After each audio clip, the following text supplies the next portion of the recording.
What was your biggest "we need to leave now" moment? 15, 16 at a house party with my good friend, another girl. There were some gate crashers who turned up, which weren't unusual at London house parties, but these guys were older, and there was just a vibe. A girl I vaguely knew was very drunk and being surrounded by them, and I asked her if she was okay. She told me to "F*** I'm fine." I looked at my friend and said to her, "I'm going to call my mom and dad to come get me. Do you want a lift?" My parents were always amazing, and said to me that if I was at a party or out and for any reason didn't want to be where I was, I could call them and they would come and get me. My parents turned up, coats on over pajamas, and took us both home. Apparently, half an hour after we left, someone was stabbed. The girl we had asked earlier was sexually assaulted, and lots of stuff was stolen and people beaten up and held up at knife point. I had such a feel in the air that I've hardly felt before or since, and knew we needed to not be there. I posted this in a similar one of these threads a couple of months ago, but I'll paste it over here. I used to drive for Lyft. April 2018, I picked up a young couple from a bar at about 1:30 a.m. They were fairly chill, and I figured it would be my last ride of the night. The dude asked me to stop at a corner store on the way to their destination so that he could get cigarettes. I didn't see any harm in waiting, so I stopped, and had a nice chat with the young woman while he was in the store. He ended up being about 5 minutes since everyone was trying to get their pre-2 a.m. beer. When he came out, he asked me to take him to a location that was in the opposite direction of their destination, but was only about a mile away. He said he wanted to meet some friends real quick and grab some beer. Since I figured it would be my last ride of the night, I said, "F it, why not?" and drive him over there. Now, I know the town we live in fairly well, but the direction that we were coming from was not a way I was used to going when I would go to this location. So when I turned onto the destination street, I missed the turn into the complex parking lot. I just came to a complete stop since the roads were empty, and asked them if they just wanted me to park on the street or pull into the complex. This is when the two of them started arguing, as he suddenly wanted to go in and hang out for a few minutes, while she didn't want to go in at all. She just wanted him to do his thing and get out of there so they could go home. And then something hit my car. The sound is unmistakable to me, so I immediately started to look around to figure out what it was. But there were no other cars on the road, so that couldn't have been it. Then I moved to the next thing on my mental checklist. If something didn't hit me, then what did I hit? But that didn't make any sense either, as I'd been in park and couldn't have hit anything. It's at this point that the young lady's attitude completely changed. She just kind of looked around and then said, "Can we just get out of here? It hurts and I want to go home." This was odd to me, as she'd been sitting in my car for about 10 minutes at this point and hadn't said a word about any kind of pain. She followed this up with, "It hurts and I can't move," put her hand to her back and pulled it out covered in blood. What the F? So the guy starts freaking out, thinking that something in my trunk had exploded, but it was empty. As he reached over to tend to her, I noticed something white sticking out of the seat. This hadn't been there at the beginning of the night, so I asked him what it was. He pulled on it. It was a piece of the filler fuzz from my seat. It came out of the hole that had been made in the seat, because she'd been shot. As soon as he grabbed that fuzz, we both had the same realization. He slammed shut his door, and I drove them straight to the hospital, which was only a couple of miles away. That realization, and the follow-up realization of, oh, someone could still shoot you while you're sitting here, was one of the most terrifying things I'd ever experienced. When I was 15, a friend and I went for a lot of walks around town, small town, around 5 to 6K people. We were going to the cyber cafe in town to meet a few friends, and we often took different streets to get places just to keep it interesting. We were about to go to Main Street off one of the side streets, and a man on a bicycle approached us. He got off his bike and asked us a couple small talk questions. Something didn't seem right about him. He was probably mid-40 seconds. We both kept inching away but didn't want to come off as too rude, so we answered about the weather or traffic. Then he paused and we said we had to go, and he said, "And I'll never forget it. You look so young, I don't want to get in trouble, but I need to touch someone. I just need to touch you. You should come with me." And he started rambling. I just felt terror, couldn't even speak.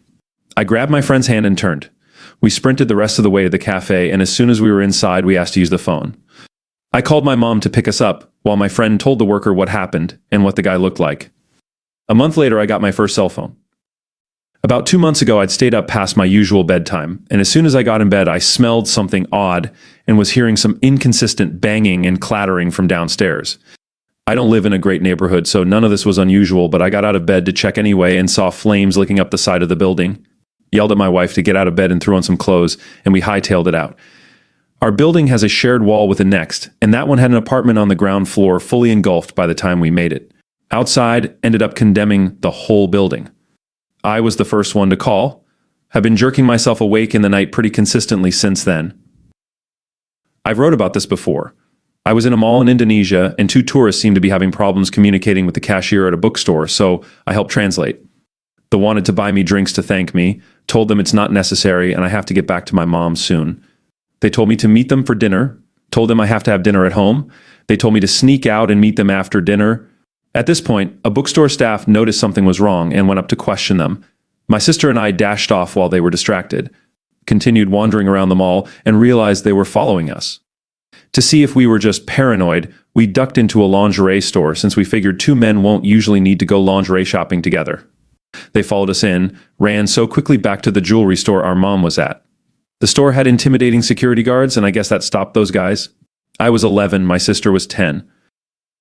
Woodstock 99 felt the energy of the grossly overpacked crowd, the building rage, and looked my friends and said we need to go. They stayed, I left. Shortly after fired and riots started, and my friends lost everything they had with them. Tents, clothes, food, everything. When you have 300K people shoulder to shoulder in 104-degree humidity and charge $4 for a bottle of water and have half as many bathrooms as needed, you're going to have a bad time. Met this cute girl at a party, spent the whole night dancing and flirting, offered to drive her home, and she agreed. We were making out in the car in front of her house when another car pulls up with their headlights beaming at us. I ask if that's a neighbor and if we're blocking their driveway. She replies, "No, that's my husband." Husband's car door opens, and I noped the F out of there. Dropped her straight back at the party and never saw her again. Her excuse was that they were separated, and he shouldn't have a problem with it. I sure wasn't sticking around to find out. So, I was waiting at the train station to pick up a friend of mine. I was early, so I decided to stand in the sun right outside of the station. A guy with a bicycle walked up to me, asking in broken English if I knew how late the train would arrive. After I answered the question, he stayed around and started talking to me. Now, I know that's not weird at all, but the things he asked and the way he acted and looked just gave me a creepy vibe. Eventually, he asked if I would walk with him while he dropped his bicycle off. I didn't want to because the place to store bicycles at this station is very secluded, and to be honest, I didn't want to be alone with this guy. So I noped out and walked into the station. He started yelling at me, calling me names, but at that moment the train came in and it got very busy. So he left. A few months later, I read this article in the local paper about a girl being raped at the station. They had put a drawing of a guy next to the article as he was not yet caught. It was the same guy. To this day, I'm very happy I didn't go with him. The owner of a Mexican restaurant threw two young farm workers at the bar out to the parking lot. They were drunk as monkeys and proceeded to try to fight, but mostly just leaned on each other. All in front of the picture window while the place is full of people. Then one runs to his trucks and burns rubber out of there. I said, "Time to go, honey." She says, "What?" "Those assholes aren't done, and I'm not going to be here when the shooting starts." We left. It did, not long after. Edit, if you want, eat authentic, go where the farm workers eat. My so speaks Spanish. These guys had been escalating the bullshit for a while. Their blood was way up. I threw 320s on the table and got on out of there. I was waiting for an Uber on the outskirts of Atlanta with a couple friends around 10 p.m. We were just shooting the HT after leaving a nearby restaurant and talking about what bar to go to. A disheveled older man walked up a few feet behind one of my friends and struck a weird pose for 2 to 3 minutes while looking in our direction, and there was no one else around. Then he walked off without saying a word. He came back a few minutes later and sat down on the sidewalk about 5 feet away from us. At this point, I'm just wondering if he wants something from us, because there was absolutely no other reason to plop down that close to us on an empty sidewalk. Then a small sedan pulls in a nearby parking lot, parking behind some bushes in the spot closest to us and consequently furthest from any of the shops in that lot. I only noticed because I happened to be facing that direction, but then saw 6 guys pile out of the sedan and immediately cross the street directly towards us. I realized there were not any shops or restaurants still open nearby. It suddenly occurred to me that the strange dude might have been sizing us up when he was watching us earlier, and he came back to mark us. We were all dressed nice, with smartphones out, and watches visible, basically the fanciest stuff we had for a night out. Right as I started to speak up that we should head back towards other people, our Uber pulled up to the curb. As we drove away, I watched those 6 guys talking in a circle where we had just been standing, and then they crossed the street again and got back in their car. I'll never have a definitive answer, but I'm pretty sure we were 10 seconds away from some unfortunate shenanigans.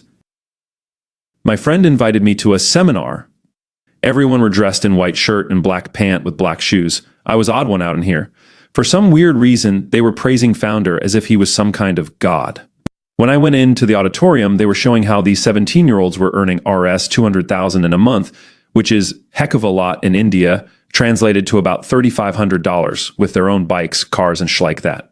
Then it dawned upon me that this is eerily similar to one of the biggest scam in that used similar business model about 7 years ago at the time.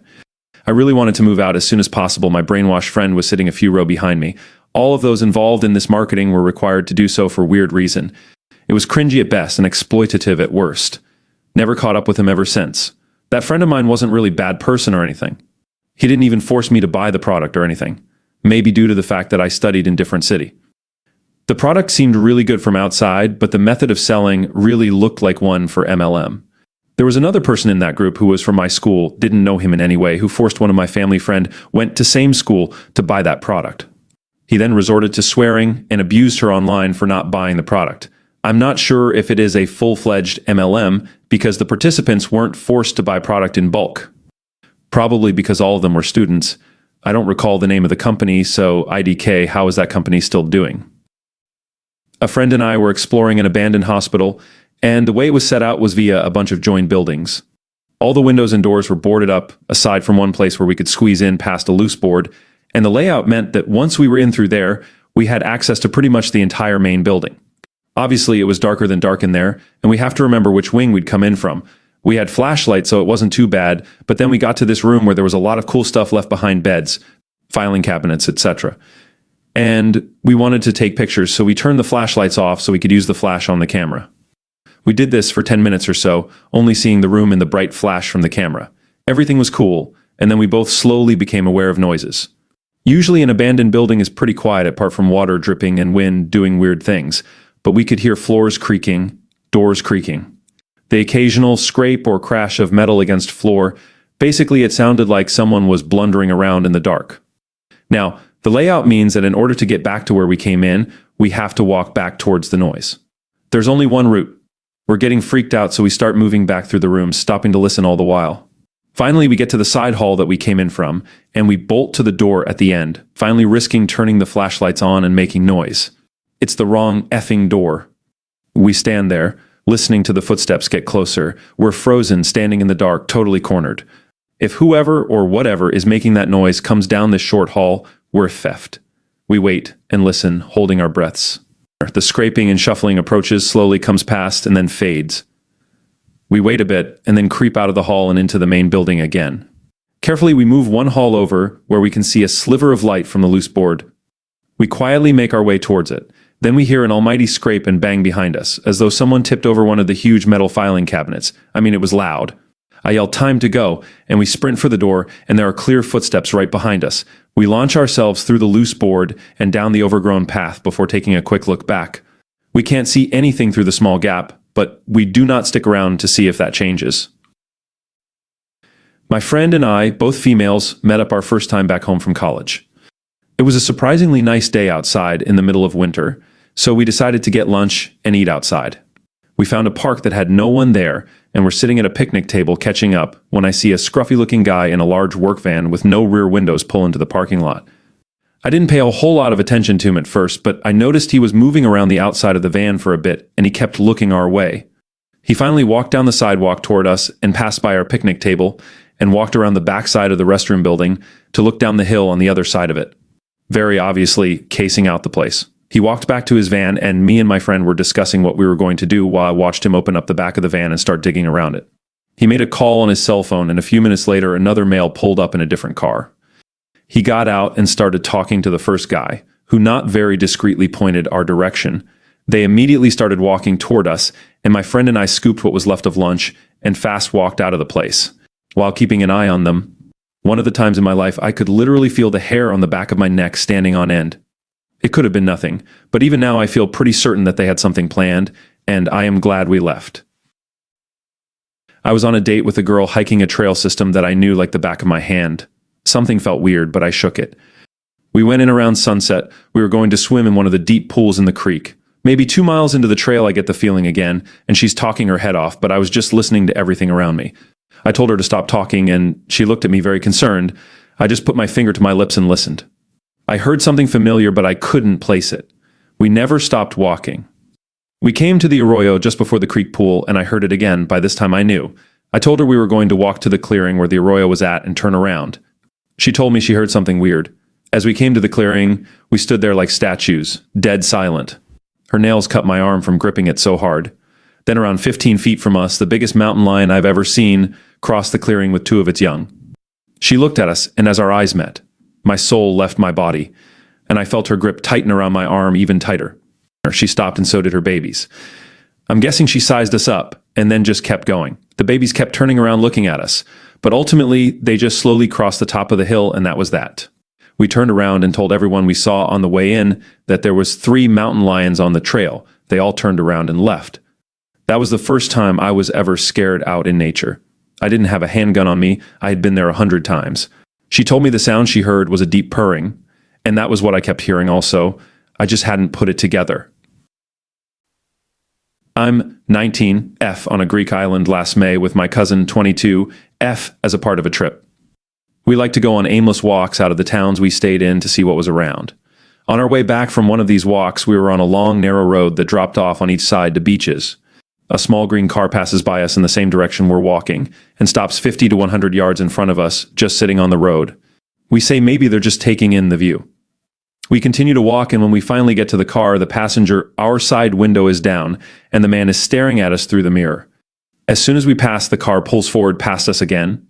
Immediately after the green car drives past us again, large truck drives past again in the same direction and pulls alongside the green car. They both stop for a moment and are clearly talking to each other. The green car speeds off, the black truck drives forward a bit more and then stops on the same side of the road again. Keep in mind we're on a narrow road. We can't turn around because town is the other way. Behind us is just beaches and a couple houses. The black truck is stopped on our side of the road. As we get closer, the driver opens the front and back door to the cab but does nothing else. Just stands there outside of the truck, mostly looking back towards us. We decide that this is way too sketchy. Both cars were clearly keeping an eye on us and watching and communicating. When we get closer to the truck, we nope off of the road and drop into the beach. We get as far away from the road as the beach will allow us and start speed walking. The man from the truck crosses the road and watches us with binoculars from the side of the beach. We ran until we caught up with another couple and followed them back into town. I saw the same green car drive back past us multiple times as we ran parallel to the road down the beach. We made it back to our hotel apartment thing safely and locked and tied up our doors to the balcony and hall. In a nutshell, potentially almost experienced taken on a gap year trip in Greece. Edit. Despite this incident, I would absolutely still recommend going to Greece. It is a beautiful place with many wonderful islands to explore and some very sweet and giving locals. I have solo traveled a bit, and the world is actually not as scary as some make it out to be. The person who just broke the world record for youngest person to visit every country is a 21-year-old woman. And she would tell you the same thing. Anything can happen anywhere. Do your research, learn self-defense, and always be aware of your surroundings, but always be open to new places. I was in college when I had my first solo apartment. This guy across the hall would come over or invite me over, and we'd hang out a few times. However, I would not call him a friend. One night, he asked me to loan him some money. In addition to not wanting to loan him money, I don't really have any, so he proceeds to ask for a ride to see his girlfriend because she has some money for him. I agree. We arrive at her apartment and a small party is going on. When we walked into the party, everyone immediately shuts up and stares at us. He runs off to find his girlfriend, who I find out is his ex-girlfriend. It is awkward because I'm kind of this guy's friend by association, and I'm getting lots of angry stares. He gets into an argument with her, and we are basically thrown out of this place. He then asks if I can take him to another part of town. He owes another guy some money and needs to go talk to him. We proceed to an unfamiliar part of town, and he instructs me to park in a fairly isolated spot. He explains that he doesn't want the other guy to see my car because he might take it. He owes this guy money for gambling or drugs or something else bad, and he is way behind on his payments. I left him and spent the rest of my time in that apartment avoiding him. It was early 2019, and I was with my girlfriend at the time walking through the woods near my house, as we often did. We were having an intense argument over something stupid when I noticed something through the trees off the trail to where we were walking. It was a man wearing a dark top and blue jeans. People came in this woods all the time, but what was weird is this man wasn't on any trails. He was in the middle of the overgrowth. I told her to shut up. I know bad idea, especially in an argument. And she just got madder at me. I told her again and told her to look in the direction I was looking. At first, she didn't see what I was talking about, so I told her to look for Blue since the man's jeans stood out the most. Then she saw him. A man walking through the overgrowth following us. I didn't know who this guy was, but he looked older. Still, I wasn't taking any chances, especially with my girlfriend there, so I told her, let's go, we have to leave, and we walked faster. The trouble was, we were in the middle of nowhere and far from any exits, and to be honest, my girlfriend at the time wasn't exactly physically fit, so walking fast was hard for her. We walked as fast as she could, and I kept looking behind us, and that old man was still following us in the overgrowth, obviously trying to remain hidden. We ended up leaving the woods and never going back there together. I've been back there many times since alone, and have had a few strange encounters with another person that looks kind of like the old man, but I can't say for sure it's the same guy as he is always watching from afar. He never does anything besides follow from a distance, but I've seen him a total of 3 times. Spooky. We were playing hoops in a bad neighborhood. At some point, one of the guys we were playing with got real nasty. "We boys leave now. We ain't effing with you, you need to leave." Real aggressive, etc. I had noticed a black BMW circling around the playground, but nothing much else. All his friends started insulting us and pushing us, etc., which was weird. We were playing with them every weekend. I had given free tutoring classes to one of their brothers. We left. Pissed. That was a damn good playground, and it felt special to play with the thugs, us being witty nerdy boys. Well, 15 minutes after we left, the black BMW shot at them. Multiple casualties, etc. Edit. My timeline is a bit mixed up. Since I had started giving tutoring classes, etc., it was 15 years ago or so, not 20 years ago. I am old, but not that old. I was 15 at the time. I took about 10 of my little cousins with me to the park. 3 of my older cousins, but still younger than me or the same age, came with me to help. As I approached the park, there was a man and 2 other kids there.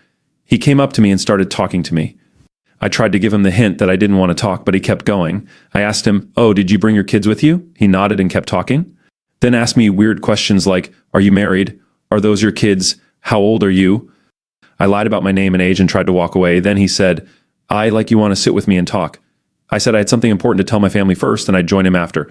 I smiled and went up to one of my older cousins and said, "Pretend everything is okay, but we need to leave now." She nodded, and I watched as the 2 kids left without the man. So we started walking home again, and I made sure he didn't follow or watch where we went. I later found out that he had picked up one of my little cousins and put him down again, and one of my cousins saw, but she froze and didn't say anything to me. Luckily, one of us saw him walk into a house, and so we called the police. About 3 months ago, there was a shootout at my office park. My next-door neighbor was robbed and beaten, but his partner arrived during the robbery, waited for the robbers to exit, and then opened fire on their cars with an AK-47 in the parking lot. Turns out my neighbors weren't Amazon resellers, they were drug dealers. While the robbery was going down, I felt sick to my stomach and just knew I had to GTFO. I left and was about to walk by their place when I had a bad feeling and went back inside to pee. While I was peeing, my heart was racing, and I didn't know why. I ended up dribbling all over my leg. I was practically hyperventilating. Then the shots rang out, 2 bursts. I hit the floor and hid in the bathroom. When I finally came out, there were people all over the parking lot and the air stunk of gun smoke, but everyone was okay. I ran all the way home, 2 miles. Watching the security tapes later, you see me walk in front of the shooter twice as he sits in his car waiting to ambush the robbers. If I don't go back to pee, I'm right in the middle of it all. I also could have left as soon as I got the feeling and would have been clear. But since I didn't get out fast enough, going back to pee probably saved me. I'm still shaken up and I'm still having nightmares. Talking about it here helps. Trust your gut. There's a few for me, but a significant one. I was 10 years old and my aunt had a small 100-acre farm that was also used as a livery yard for horses. I had a pony called Toffee. We often had kids come in our fields from the neighboring park. They would antagonize the livestock and horses, set dogs on the sheep, set fire to hay, and just generally cause stress and damage. We were told to stay away and ignore them and tell an adult if we saw them. The police often did nothing as the kids would escape onto the park, and the council refused for us to close off the public footpaths through the fields. It was a true misery. I went to catch my pony from the field and saw he was sweaty and wide-eyed. I don't think he understood for a moment that he was safe with me from this frightened look he gave me. I realized suddenly there were 6 people in the copse of our field. I was suddenly frightened and tried to encourage Toffee to come with me quickly. Initially the boys ran, I believe when they saw how small I was and that I was no threat the group made way back towards me. The field was 5 acres and this all occurred in one of the corners. 3 of them dropped their trousers and flashed at me. Keep in mind, I was a 10-year-old little girl who did not understand but had an idea what was implied. In a panic, I went to grab my pony, but he was scared of them and backed away. One of the boys shouted, "If you touch that horse, I'm going to grape you." Toffee in that moment charged briefly toward them. I don't know if it was fight not flight kicking in or he sensed my terror, but it was enough to scatter the boys. I started to turn and bolt as fast as my legs could carry me toward the gate. One of the boys chased after me. I obviously screamed for my life and felt his hand briefly run over my hair before he fell over. I sprang the gate and ran down the drive to the barn where my aunt and mom were. I always wonder about if I had not run in that moment or Toffee not charged at them if I'd be alive. The field was far away from safety. My parents would leave me for hours alone at the farm. There was a forest and stream as well, so my small body could easily have been hidden. If any are curious, I still have Toffee about 13 years later. He's 27 and a very old, grumpy pony. I'll keep him till he departs the world. He has given so much joy for the little he gave, and he might have saved me had he not taken off when he did. Answering some questions, this account was on my tablet. I hardly post or comment on Reddit, I just look. I did not expect to get any attention on this, but I do understand why people find it fake or suspicious. 100 acres is small for a farm. Do you really think a herd of cows, sheep, hens, horses, etc. would not take up a lot of space? Think about how much is used for barns, stables, the old house, etc. Consider how much is used to feed the human population. I think that farm barely sustained a few butchers in our area. Most English small farms are over 100 acres and go up to thousands. I used to really enjoy driving around at night, especially because round where I live there are a lot of country roads and they were fun to zip around. One evening, after I'd been at a friend's house, I decided to drive to my church about half an hour away from home and back just listening to music. The route is one I've done most Sundays for 17 years being driven, and driving it for about 4 years at that point, so even in the dark I felt fine to go 60 miles per hour speed limit. I got maybe a quarter of the way there, and my stomach started really twisting. I knew that if I kept going I'd regret it, but I shook it off. It wasn't that late, and the weather was fine. I wasn't going to miss this driving opportunity. But as I got further, the feeling in my stomach got so much worse, and I realized I had to turn around. Just before I reached the hill pass that's about halfway to the church, I pulled a U-turn and went home, and stopped feeling so anxious and forgot about it. Next day, woke up and got in my car to go to church, to find my usual road had been closed. Turned out that on the hill pass, the road had crumbled away, leaving a sheer drop that would have been around a blind bend for me. The road issue had been called in by a driver going the opposite direction to me about 5 minutes after I'd pulled a UEY and driven away. I'd definitely have been, at the very least, badly hurt had I kept going. I was hiking with 2 friends, and we were crossing through some big farms. One of the fenced-off areas had a herd of cows in it. They had like 20 calves and 150 cows. As we were walking through, they slowly ganged up on us from behind and literally encircled us, facing inwards while standing next to each other. I think they surrounded us by like 300 degrees before we realized what was happening, and effing ran like hell the last 50 meters to the edge of the fenced area. I think the opening between the 2 ends of the open circle was like 20 minutes, and they were like 20 minutes away from us. That was pretty insane, to be honest. I will never forget it. I learned to differentiate between the behavior of one creature opposed to a herd. It blew my mind how they all worked together in silence. I have never experienced fear physically like in that moment. When we hopped the fence, they followed us to the edge. There was one black bull in particular who didn't seem to like we got away. I always assumed he was the leader. In China, on a school trip, wandering around night market stalls of fried bugs and bull testicles in a group of 10 or so high school-age kids, a 50 to 60-ish YO Chinese man engages us in conversation, claiming to be the curator of a local art gallery. Do we want to check out some paintings? Sure, we were bored and had lost our appetite pretty quickly anyhow. Well, we get to the gallery, which was a semi-rundown 5x5M building. The Chinese man talks to us from the doorway, inviting us in to see the paintings which are downstairs. The building is in the middle of a large paved courtyard, right next to a popular tourist destination. It's safe, right? Peering through the doorway, no artwork or obvious function to the building is visible. An entrance lamp is broken with its glass scattered over the doorway, and inside shoddy steps lead to a dank, unlit basement. One of us interrupts Chinese man's sweet-talking "come down, see painting" to grill him on the broken glass. Don't worry, many paintings. Beautiful, no, tell me why there's broken glass. At this point, we're all exchanging glances, when I get the urge to break our collective stupor by yelling "cheese it." As a group, we turn tail into a sprint, covering 100 yards or so before we slow down to laugh and crack jokes about kidnapping and organ black markets. Glad it was the best memory from my trip, and not the last one. I was at a stag-do bachelor party in Warsaw a year or so ago. As often happens at stag do's, we ended up at a strip club. I was sitting with another guy who I'd only ever had jokey, non-serious conversations with. We'd known each other years, but we're both jokers, so we're always joking whenever we spoke. Anyway, he'd always had a history of being with a different girl every week, but he'd recently got serious with a girl, and they just got engaged. I was really curious about what made her so special and changed his view on girls. He said that it wasn't that he'd never wanted a proper relationship before, it was that this was the first girl he really liked that actually liked him back. It was really humbling to hear that although he came across as being a god with women, he had actually struggled to find what he really wanted. He then asked me about my girlfriend, and if she was the one I was going to spend the rest of my life with. I was perhaps caught up in the moment, but started going into a spiel along the lines of, "She's amazing, she's beautiful, she's unbelievable, I think I want to marry her." Just as I'm saying this, another of our friends comes over and hears me saying this, totally getting the wrong idea. He points to the stage and says, "Are you talking about the stripper?" Me and the other guy just erupt into laughter. It was the first time we'd ever had a serious heart-to-heart conversation, yet somehow it had descended into a hilarious joke. We were in absolute stitches, that kind where you're laughing and the other person laughing makes you laugh more. The bit that was most ridiculous, though, was what the poor stripper thought. From her point of view, she's seen someone in the audience point at her, say something to two guys, and then the three of them erupt into laughter. She thought we were making fun of her. Anyway, first we knew of it was when the best man comes over and says, "I don't know what the hell you've said to that stripper, but we've got to go. She's sending the bouncers over."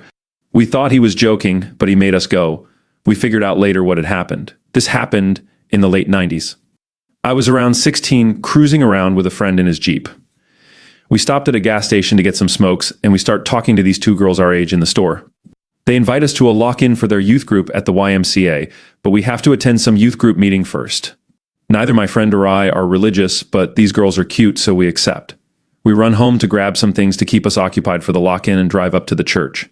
We go in and are greeted by our new friends and taken to the sanctuary. The sermon starts, and it gets progressively more and more weird. And it is dragging on and on and on. To the point, my buddy grabs a pen and draws this crazy dragon breathing fire on the leg of his jeans.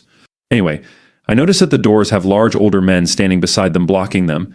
Then the minister drops this line, "Tonight, when the bus crashes on the way to the lock-in, will you go to heaven?" We both looked up and at each other to verify what we heard and got up to leave. We were immediately called out, so we booked it towards the only non-blocked door. It was locked. The folks blocking the doors were now running towards us. We both took off, jumping on the seats of the pews, hopping the backs. We managed to get to a fire door and pull the alarm and run to the Jeep. Once in the Jeep, we peel out and look for the exit. The idling charter bus that is taking everyone the 10 miles to the YMCA is now blocking the exit, and the people from inside are running at the Jeep. We ended up just cutting through a field and down to a service road that eventually took us back to the highway, and we booked it back to my buddy's house. We ended up waking his parents up and explaining everything to them, who in turn called the police. The church was locked up tight with no one in sight, and the YMCA didn't have a scheduled lock-in that night. There were no reports of a crashed charter bus that we could find, though. Who knows where all those kids ended up? I live in New Orleans, Louisiana, and years ago my brother wanted to adopt a dog from a small rural town about 2-ish hours away from NOLA. It was an easy enough drive, but as we got close to the town, Clinton, Louisiana, I started noticing a ton of police driving around. No sirens, nobody speeding by, but I think I probably saw 15 to 20 patrol cars in the span of about 10 minutes. We get to the house, meet the foster mom and the dog, who is the sweetest thing in the world, decide to adopt her, and head home about 2 hours later. Everything seems fine. Tally, the dog, climbs up into the front seat while I'm driving and falls asleep, leaving my brother to sit in the back by himself, which was hilarious. We keep driving and notice that there are even more cops driving around, but still no sirens. They're just everywhere, though. As we're leaving Clinton, maybe about 3 miles to the exit or so, I notice this old white sedan come flying up on our rear, flashing their lights, honking, etc. I didn't really think about it, but I figured maybe these people were hurt and needed help or something. It definitely wasn't a cop car, but it was unusual for sure. I started to pull over to the shoulder, and they pulled over as well, about 10 to 15 yards behind us where they stopped. I stopped the car, and when I turned around, I looked at my brother. For some reason, as soon as our eyes met, the hair on the back of my neck stood up, and I realized that there was something very wrong about this. I still hesitated, wanting to see if somebody needed help, but as soon as the door of the car behind us opened, a voice inside my head said, "Get the F out of there right this second." I peeled out and sped for the exit, making sure nobody had followed us. We got back to New Orleans safe and sound, but the entire time, I was watching for that car to ensure they didn't follow. I never learned what happened with all of the police cars or the white sedan, but something was really wrong. I should have listened to my gut way sooner. Stopping even temporarily was really dumb of me. I hypothesized that there was a drug raid or something, and the cops were looking for somebody while we were driving through. The white sedan was trying to get us to pull over so they could carjack us and dodge the cops further. I don't know though, and I hope that it wasn't innocent and somebody needed help and I bailed, but I don't think so. I think something FY was going on. Thanks for watching. Please don't forget to like and subscribe to see more.